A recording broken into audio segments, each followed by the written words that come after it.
प्याज की निर्यात का जो इन्होंने प्रपोजल दिया है उसमें कोई भी दम नहीं है। उससे 3 लाख टन से कुछ भी होने वाला नहीं। महाराष्ट्र का एक मंडी का प्रोड्यूस है एक सीज़न का, वो 3 लाख टन से ज़्यादा रहता है। तो जहाँ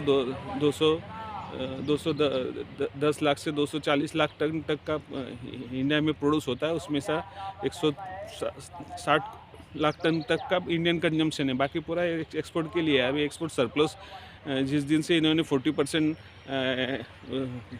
एक्सपोर्ट ड्यूटी लगाई थी, बाद में एमईपी बढ़ाई थी, उस टाइम से जो एक्सपोर्ट सरप्लस है, इस वजह से प्याज के रेट बहुत बड़े पैमाने में बिलो प्रोडक्शन कॉस्ट निकल गए थे। अभी भी 13 रुपये 16 रुपये के रेंज में है, आज भी वो प्रोडक्शन कॉस्ट के नीचे ही है। तो ये जो एक्सपोर्ट इन्होंने खोलने का दावा किया है, उससे कोई भी बेनिफिट हुआ नहीं। महाराष्ट्र में पिछले टाइम जब प्राइम मिनिस्टर आए थे, उस टाइम कई किसान लीडरशिप को इन्होंने डिटेन करके रखा था। उसके बाद में अभी भी एक दिन का होम मिनिस्टर अमित शाह का दौरा था, वो भी कैंसिल करना पड़ा इनको। अभी दिल्ली में जो किसान आंदोलन चल रहा है, उसके पीछे महाराष्ट्र के किसानों की बैकिंग बढ़नी नहीं चाहिए, इसलिए उसे रोकने के लिए इन्होंने 3 लाख टन का एक्सपोर्ट का लगाया है। 3 लाख टन एक्सपोर्ट हम अलाउड कर रहे हैं, ऐसे बता रहे हैं, पर उससे कुछ भी होने वाला नहीं। किसान को रोकने की जो साजिश है, इससे ज़्यादा किसान को बेनिफिट दे के फॉरेन करेंसी अर्न करने के जो प्रोडक्ट है, उसके तरफ ध्यान देना चाहिए।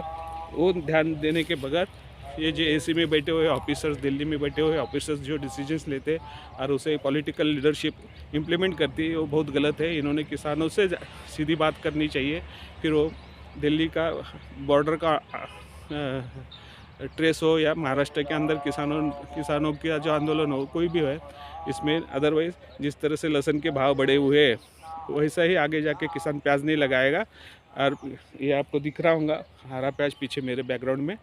तो ये सीज़न में अभी दिख रहा, अगले सीज़न में ये मिलेगा क्या नहीं मिलेगा बोल नहीं सकता। किसानों को अगर प्रॉफिटेबल नहीं रहा तो उस तरफ का जो गेहूँ है, गेहूँ की तरफ निकल जाएगा। गेहूँ का इंडिया में ऑलरेडी सरप्लस है। जिस चीज़ की इंडिया में डिमांड है, जो एक्सपोर्ट ओरिएंटेड जो प्रोडक्ट है, उसकी तरफ देना चाहिए। आज आपने प्याज, गेहूँ, चावल, कई प्रोडक्ट का एक्सपोर्ट बंद करके रखा, और इससे जो हमारा कस्टमर बंधा हुआ था हमारे टेस्ट का, उसे रोका जा रहा है, और उसके तक हमारा प्रोडक्ट जाता नहीं है, फिर वो अदर कंट्रीज़ की तरफ निकल जाता है। इस वजह से प्याज के किसान के साथ बाकी इंडियन किसान का नुकसान हो रहा है। ये पॉलिटिकल लीडरशिप को ध्यान में आना चाहिए। अगर ये आपके ध्यान में आता नहीं, 10-10 साल आप राज किए और 10 साल एज ए सीएम आपने गुजरात में राज किया है। गुजरात में भी एग्रीकल्चर इकोनॉमी बहुत बड़ी है।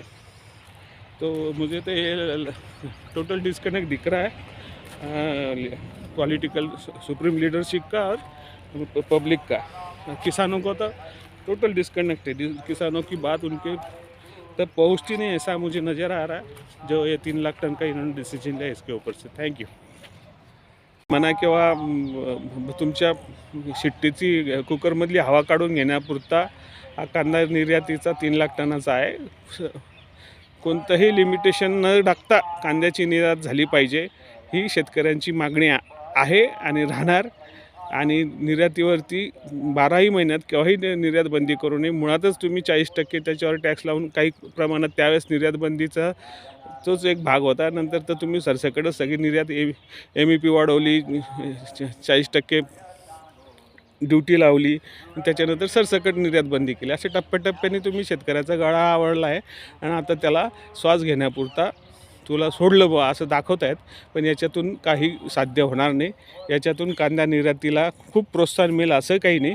15 दिरहममध्ये ज्या पाकिस्तानमधला कांदा याच्यात दुबईच्या मार्केटला विकला जात होता, म्हणजे जवळजवळ 150 रुपये किलोनी तिथं कांदा विकला जात असताना त्यावेळेस आमचा शेतकरी 7 रुपये आणि 13 रुपयाच्या भावाने आजही कांदा विकतो आहे। एवढी 100 पटीची तफावत आहे। याला कोण जबाबदार? माझ्या शेतकऱ्याच्या, भारतातल्या शेतकऱ्याच्या खिशात येणारा पैसा तुम्ही रोखला, हे पाप तुम्ही कुठे फेडाल?